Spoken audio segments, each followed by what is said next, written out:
ஓர் ஏழை விவசாயி மிகவும் சந்தோஷமாக ஆண்டவருக்குள் சன்மார்க்கனாக, நீதி உள்ளவனாக, ஒரு நல்ல கிறிஸ்துவனாக வாழ்ந்து வருகின்றான். அந்த நாட்டின் அரசன் துன்மார்க்கனாக, ஆண்டவருக்கு விரோதமாக காரியங்கள் செய்கின்றவனாக இருக்கின்றான். அவன் ஒரு முறை தன்னுடைய பவனியில் செல்லும் பொழுது பார்க்கின்றான், இந்த ஏழை விவசாயி அழகாக கிறிஸ்தவ பாடல்களை பாடி அவன் தன் தோட்டங்களை செய்து கொண்டிருக்கின்றான். வறுமையில் இருக்கின்றான், ஆயினும் சந்தோஷமாக ஆண்டவரின் பிரசன்னத்தினால் சாயலில் தரித்தவனாக இருக்கின்றான்.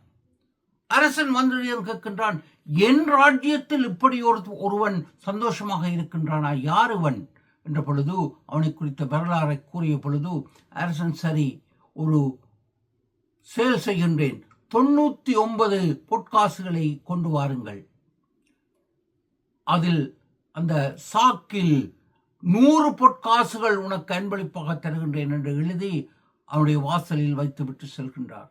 ஆனால் அதற்குள் இருந்தது 99. இந்த ஏழை விவசாயி அவற்றை எண்ணி பார்க்கின்றான், 99. பல தடவை அவன் எண்ணி பார்க்கும் பொழுது 99 ஒன்று இல்லை.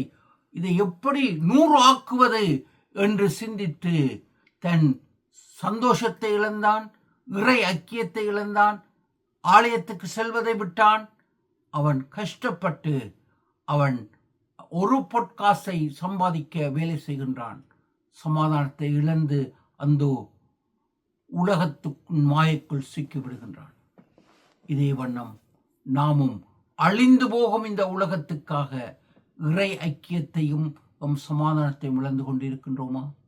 சிந்திப்போம், செயல்படுவோம்.